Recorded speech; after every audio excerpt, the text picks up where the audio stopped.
Hello guys! Sa lahat po ng hindi na makapag-set up ng kanilang in-stream ads kahit meron na po sila or available na to set up is hindi na po talaga magpo-proceed yan or hindi na kayo talaga makakapag-set up ng in-stream ads. Sad news ito kung wala ka pang content monetization.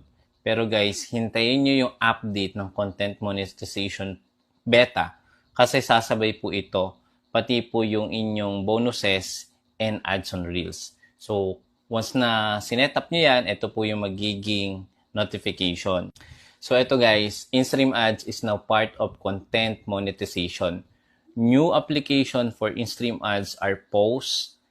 You can experience in-stream ads on Reels, and performance bonus as a unified monetization program.